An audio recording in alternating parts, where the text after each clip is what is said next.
গুণাবলীর ভীষণ প্রয়োজন। এটা না থাকলে কিন্তু কখনো সেই সংসার শান্তি সমৃদ্ধি সেই মণ্ডিত হতে পারে না।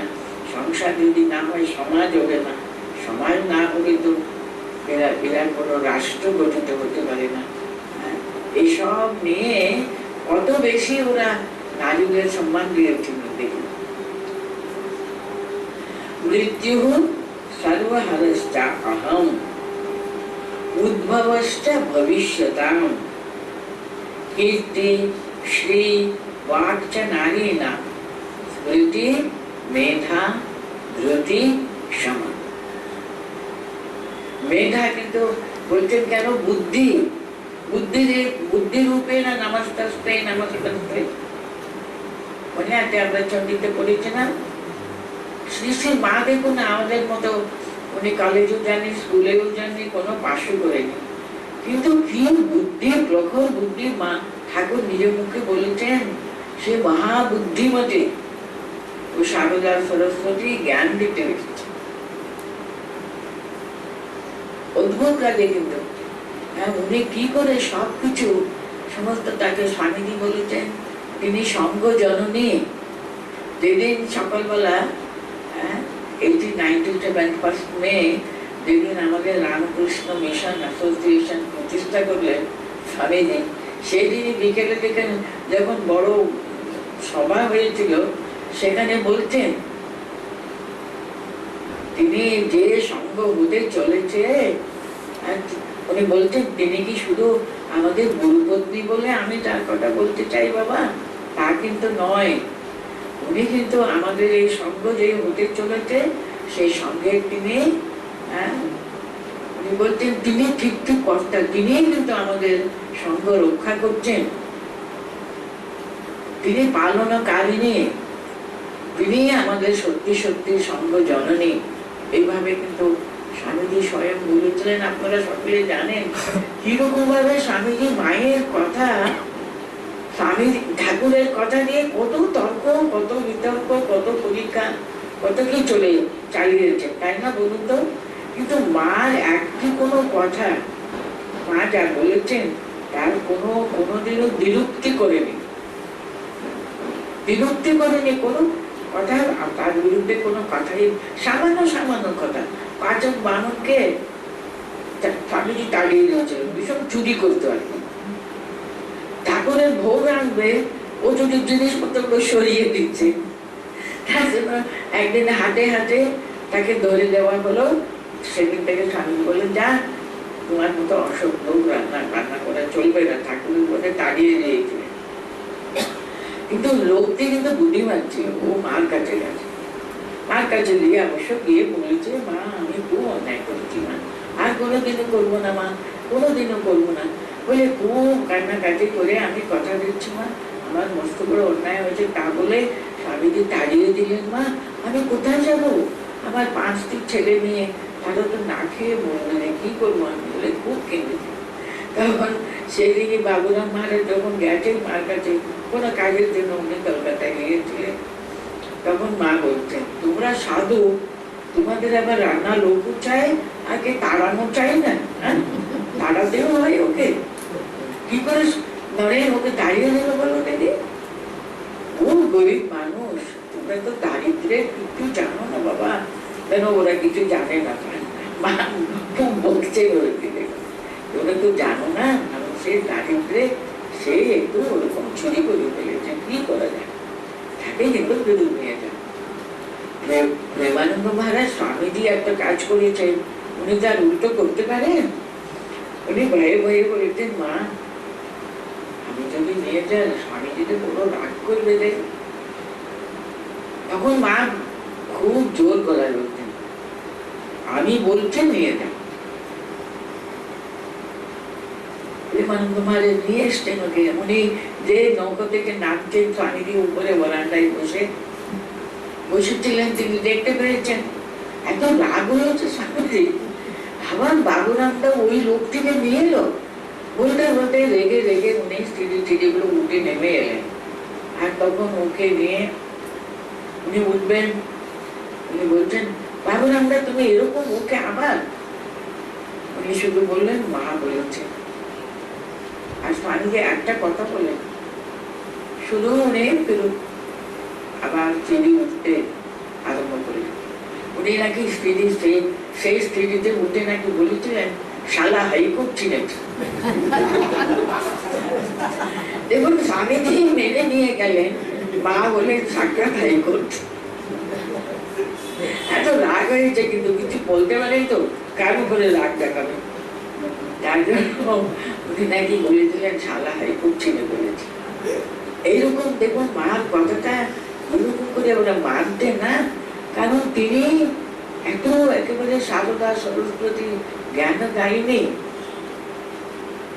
ওই যে উনি বললেন বাবা বলি হবে না, এটা যদি ঠাকুর বলতেন, যেমন নবমীর পরে নবমীর পূজা শেষে কিন্তু বলি প্রধান রঘুনন্দন যারা যারা বড় বড় সূত্র, যারা দেবী পূজার অঙ্গ হিসেবে সবকিছু লিখেছেন, বিধান লিখেছেন, তারা কিন্তু বলি রক্ত দান করার কথাটা বলা আছে। তার জন্য বলির জন্য সব ব্যবস্থাও হয়েছে। এর আগে বরানগর না এখানে কালী পূজা কালী পূজা করার সময় ওরা বলি প্রদান করেছিলেন, কিন্তু তার জন্য প্রথম দুর্গা পূজা বেলুর মধ্যে হচ্ছে, তো তার জন্য বলি তলির ব্যবস্থা হয়েছে। যে মা জানতে পেরেছেন প্রথম দুর্গা পূজা হচ্ছে, উনি নরেনকে দেখে বলে দিলেন বলি হবে না বাবা, ঠাকুর কখনো বলি দেখতে পছন্দ করবেন। আর তোমরা সন্ন্যাসী, তোমাদের এখানে বলি তলি দেওয়া চলবেই না, কখনো হবে না। ঠাকুর যদি এই কথা বললে স্বামীজি কি না বলতেন, আপনাদের চিন্তাই করতে পারে। কারণ স্মৃতিতে বিধি আছে, পূজা বইতে সব লেখা আছে, আপনি কি কথা বলতেন? ঠাকুরকে বলতেন আপনার মাথাটা না এরকম, কত কি বলতে পারতেন উনি। যে মা বললেন হাত জোট করে তাই হবে মা, আর কোনো কথাই তাই হবে না। আপনারা ভাবুন আজকে কি রকম ভাবে আমাদের বেলুর মধ্যে পূজা হচ্ছে না, মার যে বিধানটা ভাবুন, ওখানে যদি বলি হতো কি কাণ্ড হতো বলুন তো। মা যে কিরকম ভবিষ্যৎ এমন তার দৃষ্টি ছিল বলুন তো, উনি বিধান করে গেলেন না বাবা বলি হতো। এরকম এই যে বুদ্ধি রূপে না, সত্যি সত্যি বুদ্ধি রূপে না মার বুদ্ধির তুলনা নেই আর কি। ক্ষমার মার সম্পর্কে বলরাম বাবু বলতেন নাকি ক্ষমা রূপা তপস্বিনী দেব। আমার ক্ষমা, আমার কৃপা কার উপরে নেই আমি জানি না বলে মাটা কি বলি। সেরকম উনি দেখিয়ে দিয়ে গেছেন। আমরা মডার্ন, আমাদের উইমেন, মডার্ন ইন্ডিয়ান উইমেন এম্পাওয়ারমেন্টের জন্য সবাই ফাইট করে। এম্পাওয়ারমেন্ট কিন্তু এই সবগুলো কিন্তু factors, elements. You fulfill the condition, empowerment will come by literal. এটা দেখাবার জন্য দেখুন মা কবে এই জীবনটা এমন একটা জীবন আমাদের সামনে তুলে দিয়ে গেছেন। এই গীতায় কবে বলেছে নারী নাম কীর্তিহি শ্রী বাক্যা স্মৃতি মেধা ধৃতি ক্ষমা। আরেকটা শ্লোক করে শেষ করবো। বৃহৎসাম তথা সামনা গায়ত্রী ছন্দসামহম মাসানাম মার্গশ্রীষোহম अहम ऋतूनां कुसुमाकरः बृहत्साम तथा साम्ना अहम साम्ना बृहत्सामः सामना মানে সামবেদে চতুর্বেদ আছে না, সামবেদে কি আছে, যে মন্ত্রগুলো আমাদের বেদে আমরা পাই সেটা তো গান রূপে ওরা বেদ গান বলা হয় না। বেদ উচ্চারণ করবার একটা নিয়ম আছে, কোথায় উঁচু হবে কোথায় নিচু হবে। সে ঠিক ঠিক যারা বেদ পারায়ণ তারা জানে। বিশেষ করে সাম বেদে ওইসব দাগ দেওয়া আছে, এরকম উপরে যে লাইন টানলে সুরটা উপরে যাবে আর যেমন আপনারা স্কেল বলে না গানের, স্বরলিপি নাকি বলে, সে স্বরলিপি সহ কিন্তু এই বেদটা কিরকম ভাবে গাইতে হয়, কি সুরে সেটা গান করতে হয়, বেদ গানের রীতিনীতিগুলো আমরা সামবেদে পাই। সাম গান, বেদ গানটা সবসময় বেদের রেসিটেশন গুলো আমাদের সবসময় সাম বেদে আমরা পাই। তার নীতি কিরকম ভাবে কোনটা অনুসরণ করতে হয়েছে, ওই সাম বেদে বৃহৎ সাম বলে যে মন্ত্র আছে, সেই মন্ত্র হলো সামবেদের মন্ত্রে, সেই মন্ত্র হলো সমস্ত বেদে শ্রেষ্ঠ মন্ত্র। কারণ ওটা ব্রহ্ম, পরম ব্রহ্মকে কেমন ভাবে আমরা তার উপাসনা করতে হবে, কেমন ভাবে তার আমার গান দিয়ে উচ্চারণ করে তার সমস্ত কীর্তি আমরা কেমন ভাবে তার চরণে আমাদের প্রার্থনা নিবেদন করতে হবে, সেই এই বৃহৎ সাম মন্ত্রে আছে। তার জন্য বলছেন সামবেদের বৃহৎ সাম হলাম আমি, সামবেদের মন্ত্র হলো বৃহৎ সাম। গায়ত্রী ছন্দ সামহম, ছন্দযুক্ত মন্ত্রগুলো আছে, তার ভিতরে গায়ত্রী মন্ত্র, সেই মন্ত্র হলো সর্বশ্রেষ্ঠ ছন্দবদ্ধ মন্ত্র। যারা আপনারা গায়ত্রী জপ করেন, সেই মন্ত্র হলো সর্বশ্রেষ্ঠ ছন্দবদ্ধ মন্ত্র। বৃহৎ সাম তথা সাম নাম গায়ত্রী ছন্দ সামহম, মাসানাম মার্গশীর্ষোহম, ঋতুনাম কুসুমাকরা। কোনটা বাদ দিচ্ছেন দেখুন না, সব জগতে যত সমস্ত বিষয় বস্তুগুলো আছে সবাইয়ের ভিতরে উনি আমার প্রকাশটা কোথায়, দৈবী প্রকাশটা কোথায়, ওটা আমাদের বুঝাবার জন্য কত রকমের আমাদের বুঝার জন্য। দেখুন তো, ভগবান যাতে কোনো একটা জিনিস দেখলে আমাদের তার কথা মনে পড়ে। এই যে 12 মাস আছে না, আমরা যে আরম্ভ করছি, সে 12 মাসে হিন্দুদের মাসগুলো জানুয়ারি ফেব্রুয়ারি না, আমরা যে পয়লা বৈশাখ থেকে আরম্ভ করি না, সেখানে মার্গশীর্ষ হলো সংস্কৃত নাম, বাংলাতে আমরা তাকে অগ্রহায়ণ বলি। অগ্রহায়ণ মাস নাকি মাসের মধ্যে নাকি সর্বশ্রেষ্ঠ। তখনকার দিনে নাকি আদিকালে এই অগ্রহায়ণ থেকে কিন্তু বছর আরম্ভ হতো। এখন যেমন আমাদের পয়লা বৈশাখ থেকে আরম্ভ হয়, একেবারে প্রথম থেকে নাকি অগ্রহায়ণ থেকে নাকি আরম্ভ হতো। অগ্রহায়ণ হলো এই যখন একটু একটু শীত পড়ে, ফাল্গুন টাল্গুন মাসের প্রথম দিকে, চৈত্র ফাল্গুনে নিয়ে গেল। আর ঋতু, 6টি ঋতু আছে না, সেখানে বসন্ত ঋতু হলো আহম, ঋতুর নাম কুসুমাকরা হলো। সেখানে সমস্ত পৃথিবী যেন তার সৌন্দর্য সব দিক থেকে শ্রেষ্ঠ। এই বসন্তকাল ফুল টুল সুন্দর করে ফুটবে, আকাশ পরিষ্কার হয়ে যায় ওই সময়, ইত্যাদি ইত্যাদি। এরকম বৃহৎ সাম তথা সাম নাম গায়ত্রী ছন্দ সামহম, মাসানাম মার্গশীর্ষোহম, ঋতুনাম কুসুমাকরা। তাকে পর্যন্ত আমি শ্লোকগুলো একবার পড়ে নিই।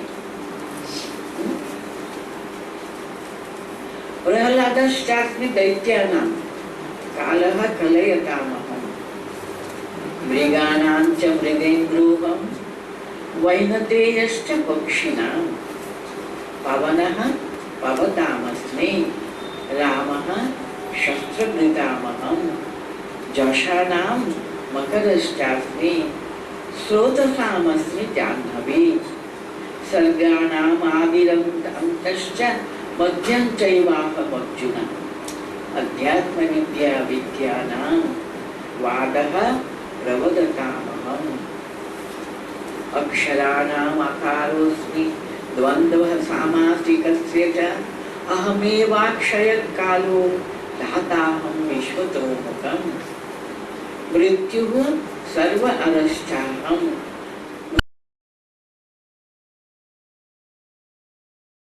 শ্রীমদ্ ভগবদ গীতা দশম অধ্যায় হচ্ছে, দশম অধ্যায় হলো বিভূতি যোগ।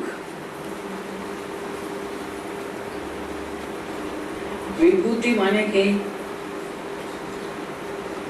যে যে কোনো জিনিসের আগে তার যে প্রধান গুণ কিংবা তার যে শ্রেষ্ঠ, তার প্রকাশ, তাকে বলা হয় বিভূতি।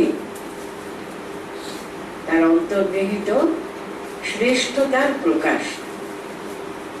এখানে ভগবান জগতের প্রত্যেকটি জিনিসের মধ্যে তিনি কিভাবে প্রকাশিত হয়ে আছেন, সব জিনিসের ভিতরে তিনি রয়েছেন ঠিকই, কিন্তু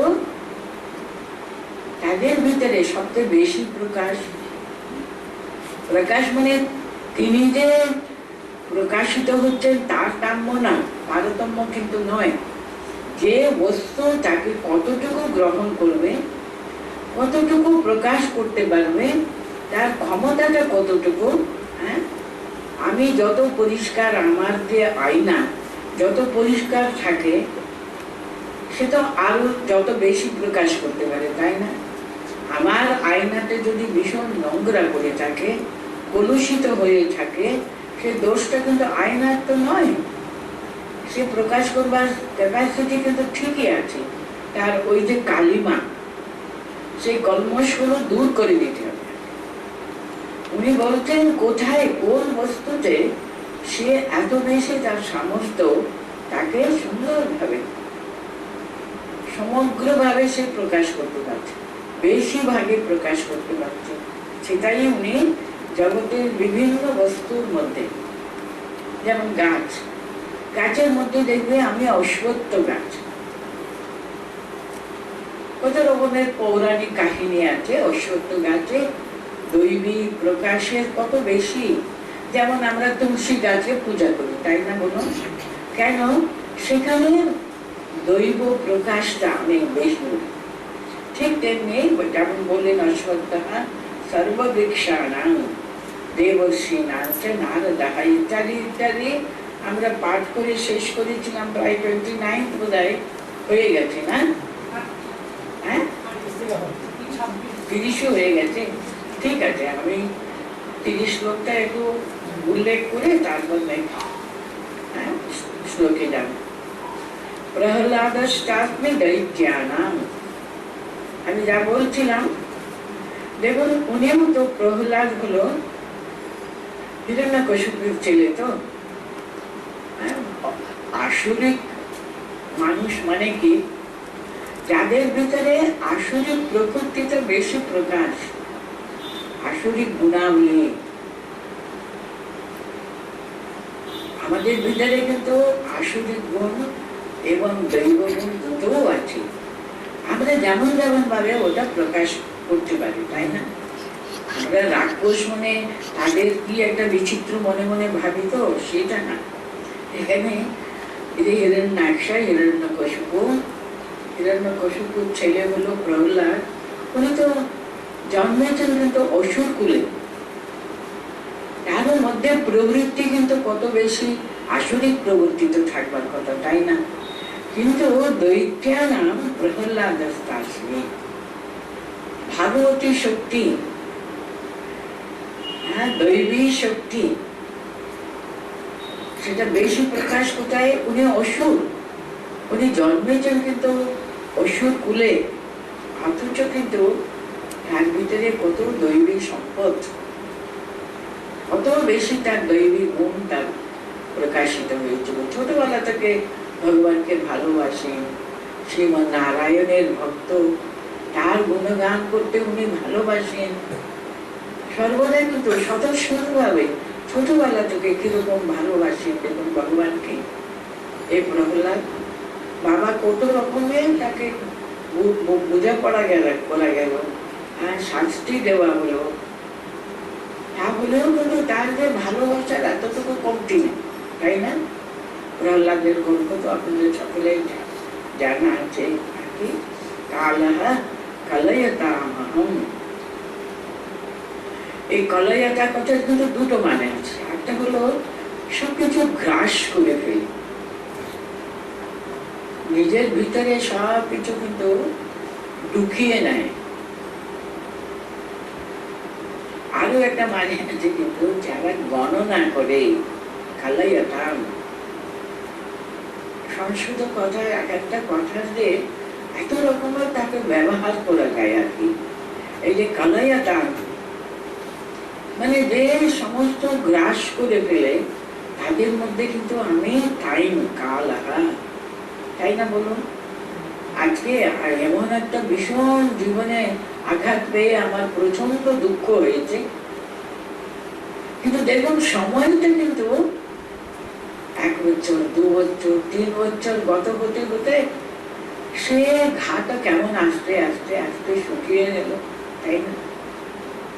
কালের এমন প্রবাহে মানুষ যত যত সবকিছু কিন্তু গ্রাস করে নেয়, এক ভিতরে ঢুকিয়ে নেয়। কিংবা আমরা এরকম যদি মনে করি, যারা গণনা করে, যে মানুষ কালের গণনা করে তাদের পক্ষে মহাকাল তিনি। এই ছোট ছোটখাটো আমরা যা গণনা করি, তিনি সে কত কত আদি কাল থেকে যুগ যুগান্তর ধরে তিনি কাল কিন্তু is the witness so many events in the history. ঠিক তেমনি কালহ কলয়তামহম মৃগানাঞ্চ মৃগেন্দ্রে মৃগেন্দ্রোহম অহম মৃগানাম মৃগেন্দ্রঃ। মৃগেন্দ্র হলো সিংহ। সিংহ যখন হাঁটছে দেখবেন তার কি গাম্ভীর্য, সিংহের মতো। সে তার একটা স্টাইল, তার একটা কেমন একটা কমান্ডিং ক্যাপাসিটি কিন্তু সিংহর আছে কিন্তু। তার জন্য লায়ন আমার ম্যান বলা হয়, তাই না? উনি একেবারে মানুষের মধ্যে একেবারে মৃগেন্দ্র, মৃগানাঞ্চ মৃগেন্দ্র মৃগেন্দ্রোহম অহম মৃগানাম মৃগেন্দ্র চ বৈনতেয়াশ্চ পক্ষিণাম। বিনতা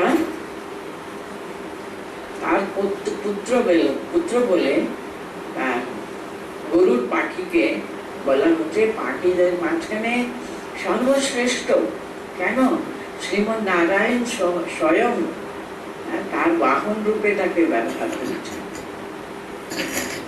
তার জন্য গরুর পাখির এত শ্রেষ্ঠতা, ভগবানের বাহন। তার জন্য বৈনতেয়াশ্চ পক্ষিণাম, পাখিদের মধ্যে আমি গরুর পাখি।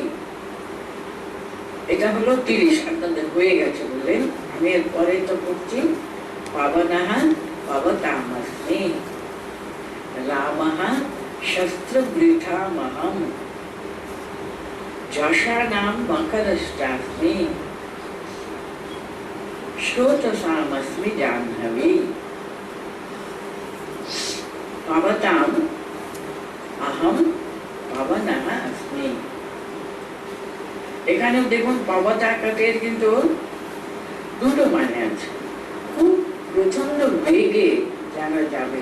আমরা অনেক সময় ব্যবহার করি না এরকম কথা, বায়ু বেগে ও চলে এলো, তাই না? ভীষণ স্পিডিলি যারা যেতে পারে, স্পিড আর কি, তার মধ্যে পাবনঃ, বায়ুর বেগ যত বেগ আছে না, তার সমান কি আছে? পাবতামস্মির আরো একটা মানে আছে। সংস্কৃত কথায় কিন্তু তার ব্যবহার সঙ্গে যুক্ত করে অনেক অনেক মানে হতে পারে। এত রিচ এই সংস্কৃত ভাষা আর কি, এক একটা কথার কত কত মানে হতে পারে। পাবতা মানে পবিত্রকারী। বায়ু এমন ভাবে পবিত্র করে সকলকে। কিরকম? এই দেখুন না, কত দূষণ চারিদিকে, কত ফ্যাক্টরি থেকে কত রকমের সব ধোঁয়া ধোঁয়া বেরোচ্ছে, তাই না? কিন্তু দেখুন যে ও উপরে বায়ুর সাথে মিশলে আস্তে আস্তে সব পরিষ্কার হয়ে যায়। পবিত্রকারীরা তাদের মধ্যে বায়ু হলো খুবই পবিত্র, সঙ্গে সঙ্গে নির্মল করে দেয়। এইরকম মানে দুটো ব্যাপার করতে পারে। ভবতা আমার মানে ইউজুয়ালি এখানে বেগ মানে স্পিড, তার সেটাই এখানে বেশি ভাবনা, ওইরকমই ব্যবহার করা হয় মনে হচ্ছে। রামহা শস্ত্রভৃতাম, যে শস্ত্রধারী মানুষ। তখনকার দিনের কথা, যখন গীতা রচনা হয়েছে, এখন আপনারা আরো অনেক অস্ত্র শস্ত্র, তার তুলনা নেই, কিন্তু তখনকার দিনে শস্ত্রধারী মানুষ নিজের সামনে শস্ত্র ধারণ করে, যারা শস্ত্রধারী, তখনকার দিনে কি ছিল? শস্ত্র, ধনু, বাণ, তাই না, কিংবা খাড়া, এরকম সবাই দেখতে পাবে শস্ত্রতে। এখন যেমন কোথায় একটা বোমা ফেলে দিল, সে অস্ত্রের সামনে আর কি অস্ত্র বড় হতে পারে বলুন? কিন্তু তাকে যে সময় গীতা রচনা হয়েছে, তখনকার কথা বলছি আমি, শস্ত্রভৃতা মহাম, যে শস্ত্রধারী, শস্ত্রধারী তাদের মধ্যে শ্রী রামচন্দ্র, ধনুর্ধারী রামচন্দ্রের সামনে কে দাঁড়াতে পারত? তার হাতে যখন উনি শস্ত্র নিয়ে সেটা শস্ত্র উনি ছুড়েছেন, সেটা কখনো লক্ষ্য ভ্রষ্ট হতে পারত না। শস্ত্রধারী মানুষের মধ্যে রাম হলেন সর্বশ্রেষ্ঠ। পাবনাহ পাবতামস্মি অহম শস্ত্রভৃতাম রামঃ যশা নাম মকরশ্চাস্মি। যশা নাম মানে কি? জলের ভিতরে যে প্রাণীগুলো বাস করে, তাদের মধ্যে মকরশ্চাস্মি, মকর ক্রোকোডাইল আর কি, মকর তো বলি বাংলা, তাই না? মকরশ্চাস্মি শ্রোতসাম অহম জাহ্নবী, শ্রোতসাম অহম জাহ্নবী अस्ति। গঙ্গা,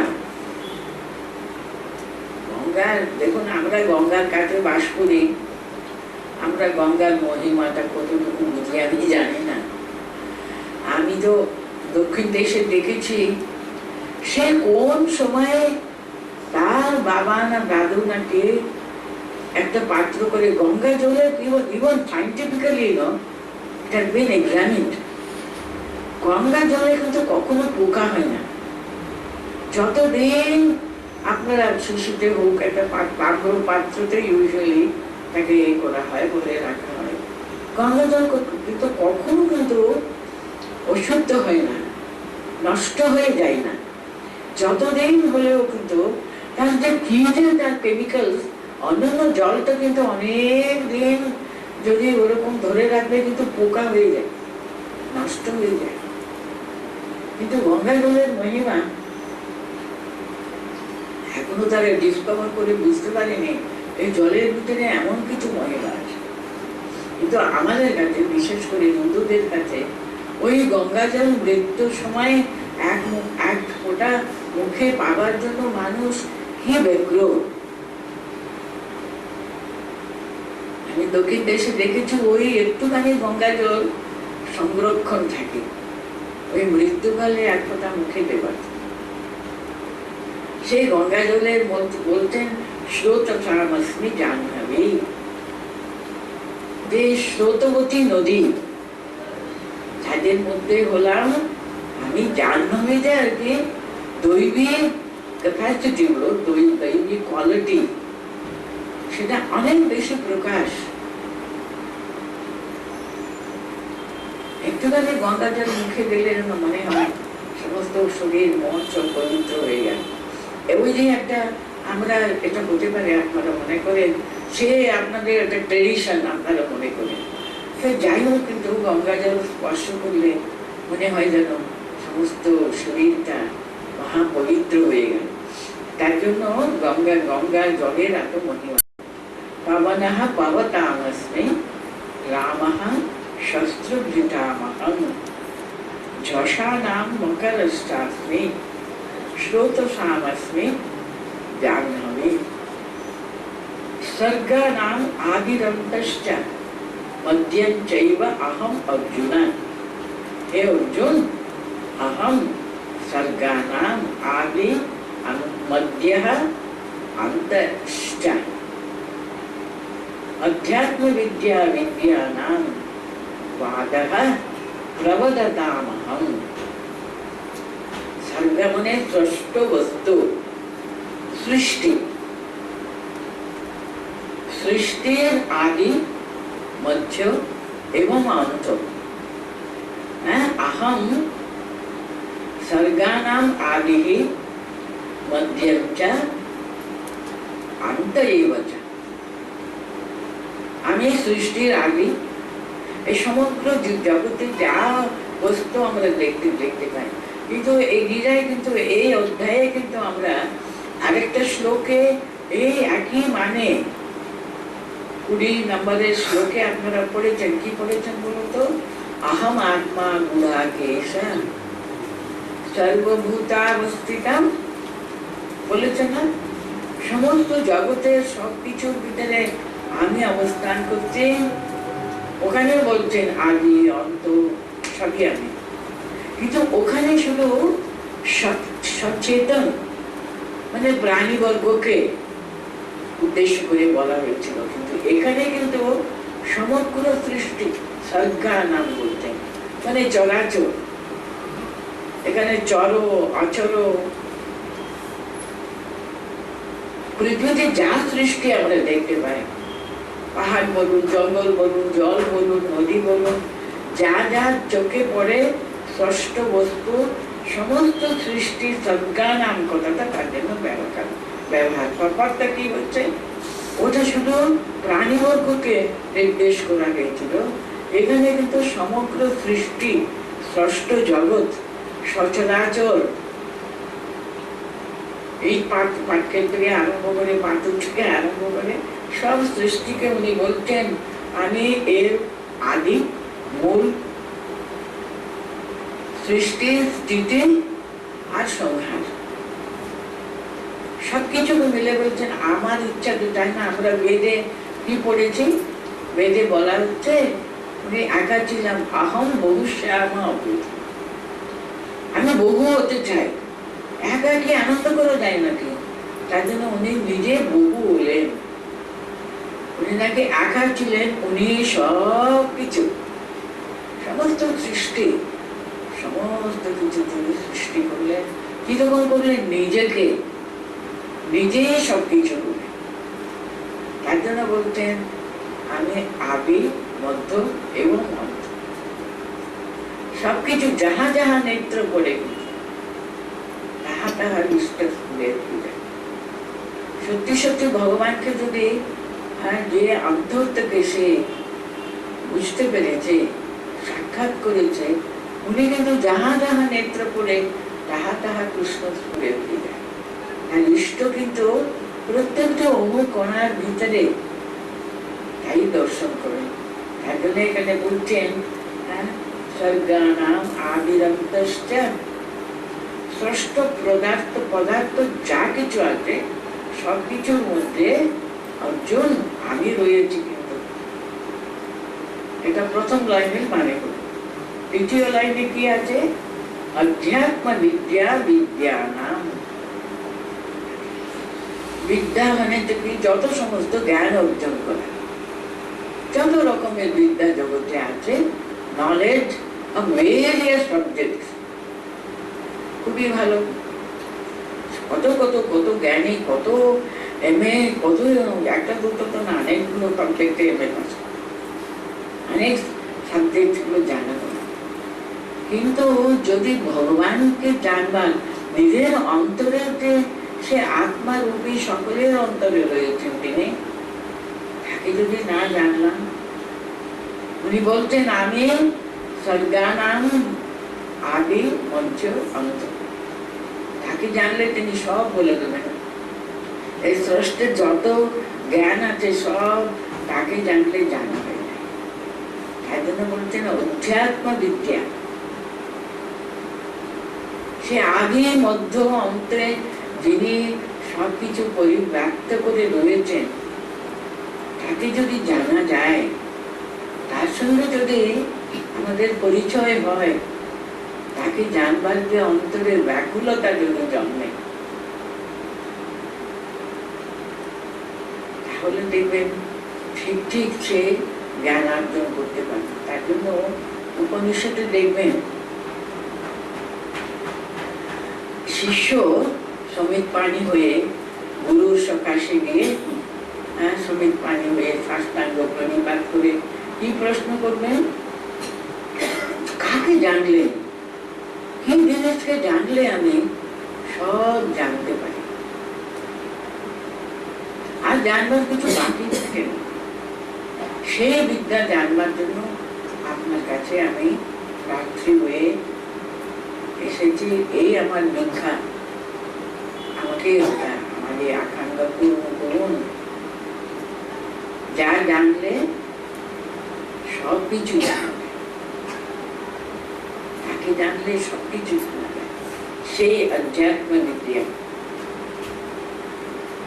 তার জন্য বলতেন বিদ্যা নাম অহম অধ্যাত্ম বিদ্যা বাদঃ প্রবদতামহম।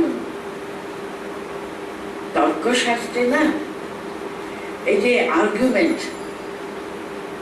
তখনকার দিনে কিন্তু যারা যদি কোনো একটা মতবাদ নিয়ে এলো, আমি একেবারে আমাদের ইতিহাসের প্রথম দিকের কথা বলছি, বেদ পুরাণ ইত্যাদির পরবর্তী সময়, যেমন শঙ্করাচার্য এসব আচার্যগণের আবির্ভাব হয়েছে, তখন এই বাদ হলো তর্ক, এটা হলো প্রধান ওদের অস্ত্র ছিল।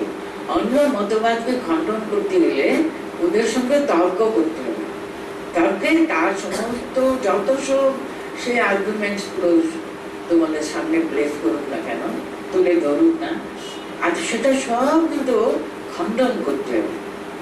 যত যুক্তি যে আমাদের প্রতিদ্বন্দ্বী আমাদের সামনে বসে তুলবে, সবগুলো খণ্ডন করে তাকে পরাজিত করতে হবে, তাই না? তর্ক শাস্ত্র এই হলো যুদ্ধ, বাদ যুদ্ধ হতে। তখন এই তর্ক, এই যে বাদ আছে, বাদঃ প্রবদতামহ, এই তর্ক শাস্ত্রে কিন্তু তিন রকমের কিন্তু তর্ক হতে পারে। প্রথম হলো জল্প, দ্বিতীয় হলো বিতণ্ড, আর তৃতীয় হলো বাদ। বাদঃ বলছেন ভগবান এখানে। জল্প মানে কি? আমি আমার মতবাদটা প্রুভ করবার জন্য, আমার মতবাদে কিন্তু পরম শ্রেষ্ঠ, পরম সত্য, এটা প্রতিপন্ন করবার জন্য, এটা প্রতিষ্ঠা করবার জন্য আমি যত রকমের আর্গুমেন্টস গুলো, যত রকমের যুক্তিগুলো সব তুলে তুলে তুলে তুলে ওখানে কোনো কিছু সত্যকে জানবো, আমি সত্যকে প্রতিষ্ঠা করব, এটা খুব কম থাকে। কিন্তু শুধু আমার মতবাদকে, আমি যাটা বলছি সেটাই ট্রুথ।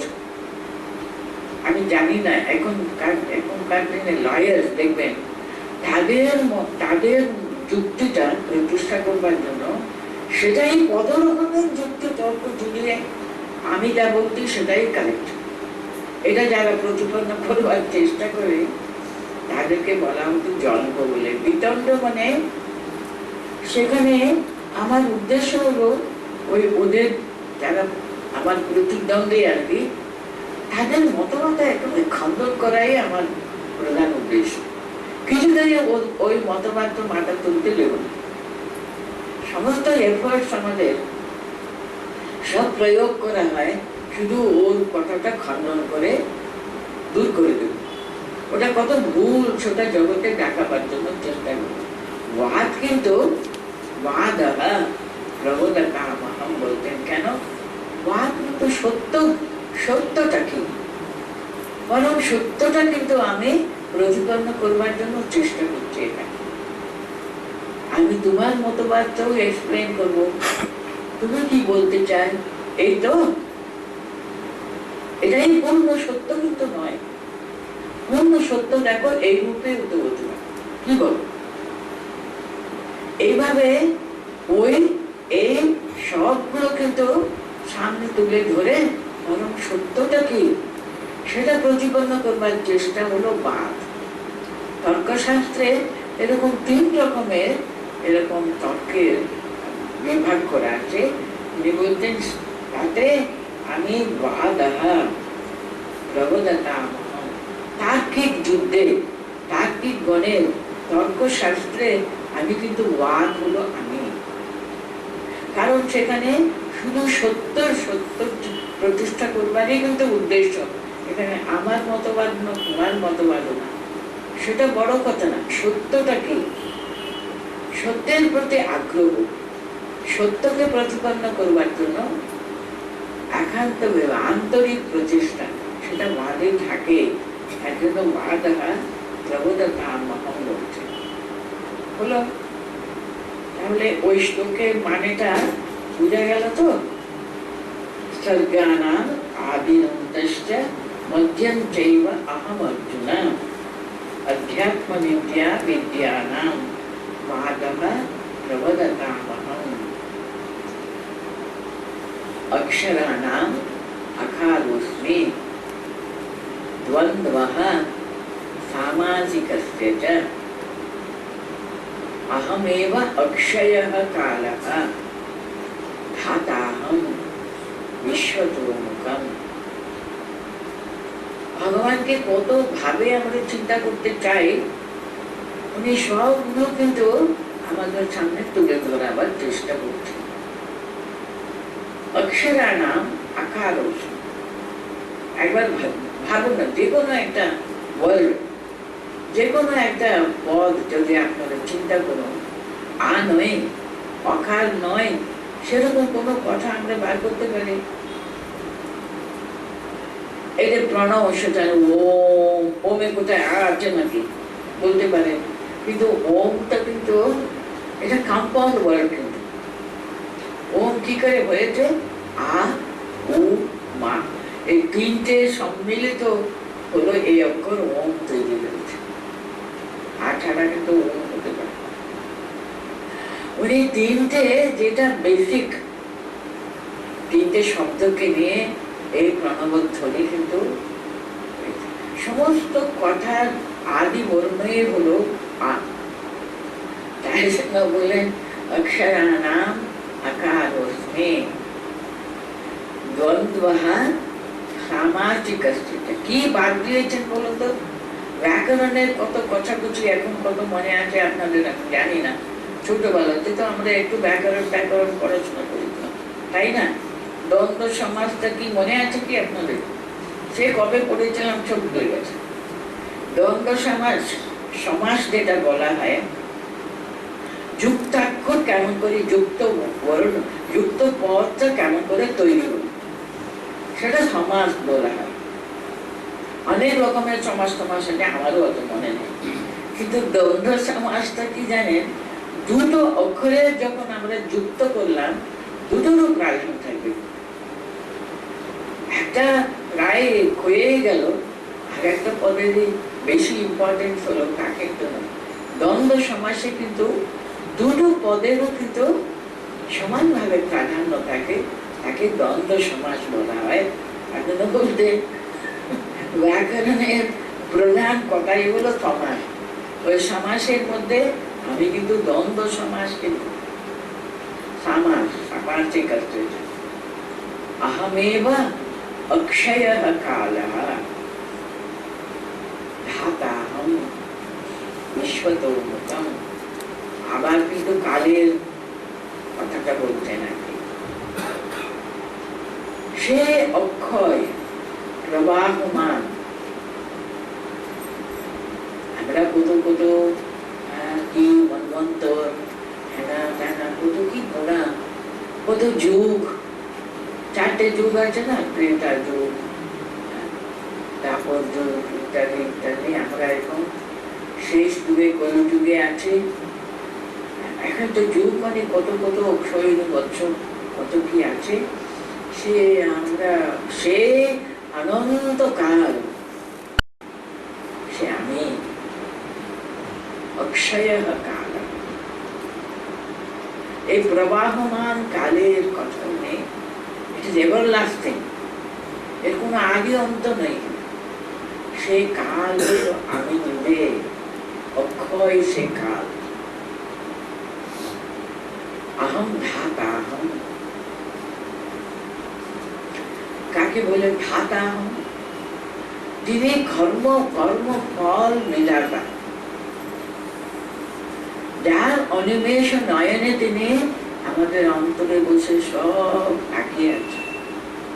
অনিমেষ নয়নে তো আমরা সব সময়, আমরা কিন্তু অনিমেষ থাকতে পারি না। চোখটা মাঝে মধ্যে একটু পটপট করে আনকনসিয়াসলি আমাদের চোখ একটু মাঝে মধ্যে বন্ধ হয়ে যায়, কিন্তু ভগবান নাকি ওনার চোখ কোনো সময় বন্ধ হয় না, এইরকম তাকিয়ে আছে তাকিয়ে আছে। কি করছো তুমি? প্রত্যেকটি কথা, প্রত্যেকটি কাজের তার পরিণতি, উনি কিন্তু তার যে ফল কর্ম কিন্তু সব সময় কর্মফল প্রদান করবেই করবে, করবেই করবে। অবশ্য ঠাকুর আমাদের বলে দিয়েছেন কলিযুগে কিন্তু মনের কোনো অন্যায়, এটা কিন্তু মনের পাপটা পাপ বলে নাকি গ্রহণ করে। ভগবান আমাদের যুগ দেবতা বলেছেন, তার জন্য আমরা বেঁচে গেলাম।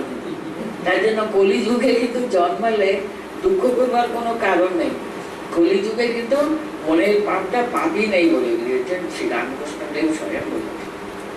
ওই ত্রেতা যুগে, আদি যুগে, সত্য যুগে ওসবগুলো ওরা বলে গণনা করত।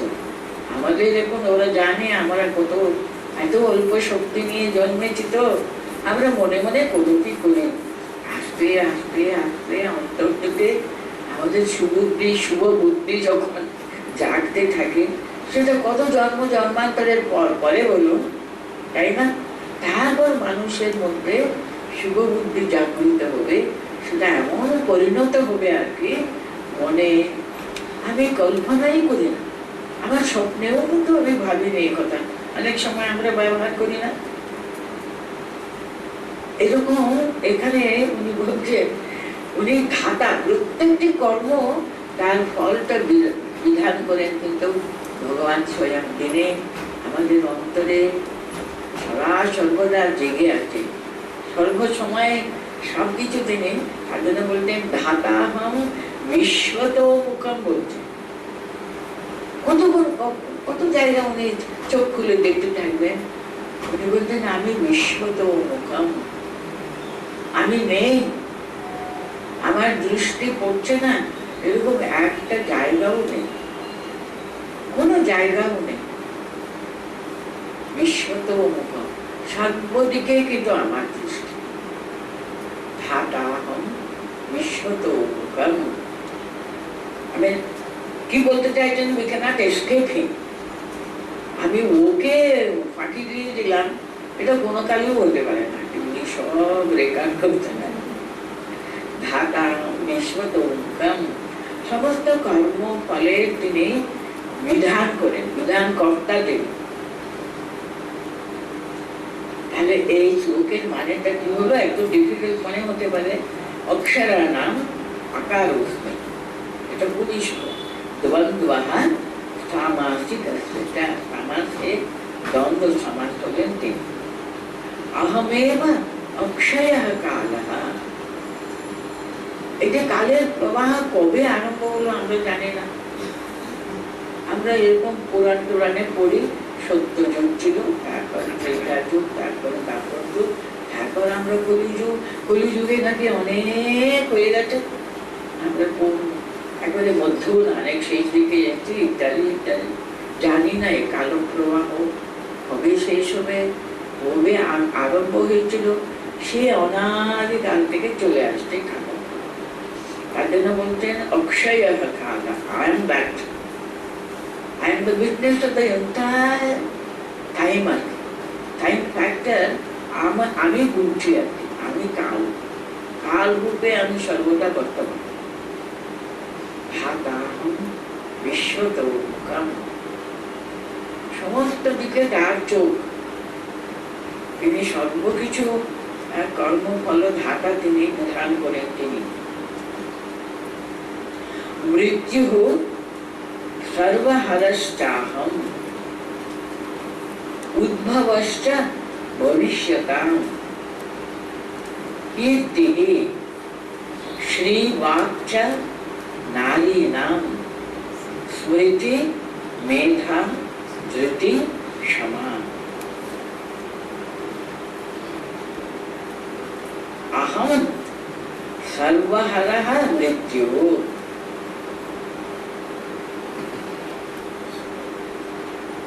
আমরা যখন বেঁচে থাকি না, আমরা মনে করি আমরা চিরকাল থাকবো, কত কি ভাবি, কত কি করবার চেষ্টা করি, ভূত ভবিষ্যৎ বর্তমান সব কিছু আমরা ক্যালকুলেট করে সব কিছুর জন্য ব্যবস্থা করতে থাকি। যুধিষ্ঠিরকে নাকি একবার প্রশ্ন করা হয়েছিল না, মহাভারতে এরকম কথা পড়েছে। আশ্চর্য ব্যাপারটা কি বলতো, জগতের সবচেয়ে বড় আশ্চর্য, যুধিষ্ঠির বললেন আমি তো মানুষ তো রোজ দেখে মানুষ মরে যায়, একদিন আর একজন জন্ম মানে হলো মৃত্যু একেবারে নিশ্চিত অবধার্য জিনিস, তাই না? অথচ কিন্তু আমি সবসময় ভাবি আমি তো চিরকাল ভাবি, সেই চিরকালের ব্যবস্থা করবার জন্য আমরা ব্যস্ত, এটা প্ল্যান করি, ওটা প্ল্যান করি, ওটা প্ল্যান করবো, ওটা প্ল্যান করতেই থাকি। কিন্তু মৃত্যু সর্বহরশ্চাহম, আমি সর্বহর করতে, সমস্ত কিছু কিন্তু তিনি বিনাশ করে দেন, শেষ করে দেন, সংহারকারী। अहम सर्वहरम मृत्यु,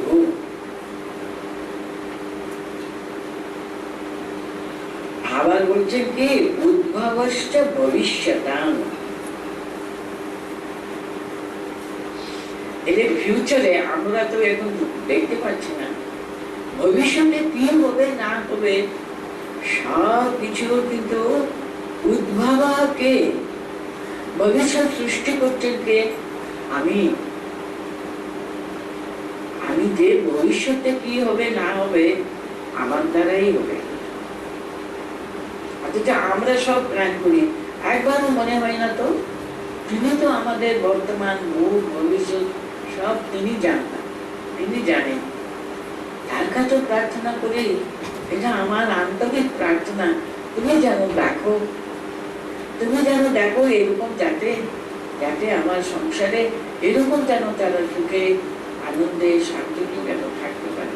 তার কাছে কি প্রার্থনা করি না, আমি ব্যবস্থা করি, আমার ব্যবস্থা করে না গেলে কিচ্ছু হবে না, তার জন্য কত চিন্তা করতে থাকি, কত ভাবি।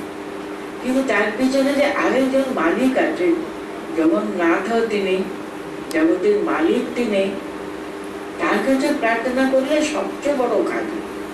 সেটা আমরা ভুলে গিয়ে আমরা এই সব, তার মানে একদম আমি বলছি না কেউ কিছু ব্যবস্থা করবে না, সব জগন্নাথ দেখবেন, তার না। সেরকম যদি পাঁচকে পাঁচ যদি বিশ্বাস থাকবে ও সংসারে থাকবেই না। আরে সবকিছু তো তুমি যাবে না, আমার তো কিছু দেখবার কথা নেই, ও কবে সংসার ছেড়ে বেরিয়ে পড়বে, তাই না? আমি বলছি আমরা সংসারী মানুষ, সংসারের ভিতরে থাকবো, কিন্তু তাকে ধরে সংসারটা চালবো। বাবা তুমি দেখো আমি কতটুকু জানি, তোমার উপর আমি সদা সর্বদা নিশ্চিন্ত মনে তোমাকে প্রার্থনা করলে আমি জানি তুমি দেখবেই, তুমি আমার একমাত্র কিন্তু আশ্রয়, তুমি জানো ধরে থাকো, তুমি জানো তোমাকে যেন আমি ধরে সর্বদা যেন এগোতে পারি। জানি না একটা পা এগোতে গিয়ে কি হয়ে যাবে, কিছুই জানি না, তাই জন্য তোমাকে ধরে রাখতে পারি, তোমার উপর সবসময় নির্ভর করে থাকতে পারি, তাহলে তুমি সব সর্বমঙ্গল সর্বমঙ্গল খালি তুমি আমি জানি। অন্তত ওকে চিন্তা করবার কথা আর কি। সর্বহারশ্চ अहम मृत्यु उद्भवश्च भविष्यताम्, মানে ভাবি কালে ভবিষ্যতে যে সমস্ত উদ্ভব হবে তার মালিক কিন্তু আমি নিজে, আমি করি, আমি ছাড়া কেউ করবে না। তোমার ভবিষ্যৎ কি, তোমার ভূত, তোমার ভবিষ্যৎ সব আমি জানি, এটা বলতে পারেন শুধু তিনি, আর তিনি। আরেকটা বড় কথা এখানে বলছেন, নারী নাম কীর্তি, শ্রী, বাক, স্মৃতি, মেধা, ধৃতি, ক্ষমা। দেখুন আমাদের মেয়েদের উপরে কত বড় একটা কত বড় কথা ভগবান এখানে বলছেন। একটা ফ্যামিলির কীর্তি কিন্তু নির্ভর করে মেয়েদের উপরে। তো বলুন না, একটা মানুষকে তৈরি করে দেয়, সৃষ্টি করে মা, তাকে তৈরি করে কিন্তু মাই, তার সব কিছু ভবিষ্যৎ কিন্তু মা যা ছোটবেলাতে ভিত্তি রূপে যা শেখালে, সে তো তার ফিউচার সবকিছু নির্ভর করে কিন্তু সংসারের সুনাম, সুকীর্তি, তার শ্রী, সেটাও নির্ভর করে কিন্তু নারীদের উপরে। নারী নাম এসবগুলো প্রধান গুণ থাকা দরকার। তার কথা বার্তা, বাক, স্মৃতি, মেধা, ধৃতি, ক্ষমা। আমরা পুরাণে কি কাহিনী পাঠ করে থাকি বলুন তো? পুরাণে একটি কীর্তি, শ্রী মানে লক্ষ্মী, ধৃতি ইত্যাদি, পুষ্টি, শ্রদ্ধা, ক্রিয়া, বুদ্ধি, লজ্জা, যেটা আমরা চণ্ডীতে পাঠ করি না, লজ্জা রূপেণ নমস্তস্তে নমস্তস্তে, ওখানে দেখবেন 10টা প্রধান প্রধান গুণগুলো এইসবগুলো আছে। এখানে 2-4টে আছে, কিন্তু আরো পুরো কীর্তি বলেছেন, লক্ষ্মী বলেছেন, ধৃতি, সেবা, পুষ্টি, শ্রদ্ধা, ক্রিয়া, লজ্জা, মতি ইত্যাদি ইত্যাদি। এসব এরকম 10 জন নাকি দক্ষ রাজার মেয়ের আছে। এই 10 জনকে মানে 10 জনকেও তিনি, তখনকার দিনে বহু বিবাহ প্রথা প্রচলন ছিল বলে তাদের কাছে এটা কেমন কিছু অন্যায়ের কথা না। উনি 10 জনকেও তিনি ধর্ম তার সঙ্গে বিবাহ দিয়েছিলেন। ধর্মপত্নী মানে এই সমস্ত গুণে অভিষিক্ত হওয়া চাই। এখানে প্রধান প্রধান গুণের কথা বলছেন। আপনারা যখন চণ্ডী পাঠ করবেন দেখবেন এই সব কিছু রূপে মার পূজা করা হয়, ওখানে মাকে স্তুতি করা হয়। এই প্রত্যেক নারীর ভিতরে সর্বশ্রেষ্ঠ গুণ হলো এটা। সংসারের শান্তি বলুন, কীর্তি বলুন, শ্রী বলুন, সব কিছু কিন্তু নির্ভর করে কিন্তু সে সংসারের মায়েদের উপরে। তখনকার দিনে যত্র নারীস্ত পূজ্যন্তে রামন্তে তত্র দেবতা, এই কথা বলা হতো। যেখানে যে সংসারে নারীদের খুব পূজ্য ভাব, রেসপেক্ট ওদের প্রতি থাকলে সে সংসারের শান্তি। यत्र नार्यस्तु पूज्यन्ते रमन्ते तत्र देवताः, यत्र एतास्तु न पूज्यन्ते सर्वस्तत्र अमलाक्रियाः। যেখানে ওদের কোনো পূজা নেই, শ্রদ্ধা নেই, সে সংসারে কিন্তু কখনো কোনো কিছু শ্রেয় হতে পারে না। দেবতারা সেখানে তৃপ্ত হতে পারে না, ইত্যাদি ইত্যাদি। আমাদের কবে মনু বলে গেছেন এই কথা। সেরকম এটা কিন্তু ভারতের এই হিন্দু সোসাইটির কিন্তু প্রধান গুণ ছিল।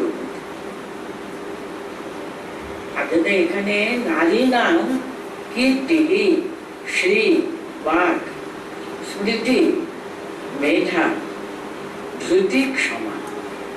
মা, আপনি মায়ের জীবনে সব জানেন, আমি বলছি, মা দেখবেন এই সমস্ত শ্রেষ্ঠ গুণাবলী তার যে প্রকাশ যেন দেখাবার জন্য এই যুগে যতই আমরা মডার্ন হোক না কেন, কিন্তু আমাদের এই যে মেয়েদের ভিতরে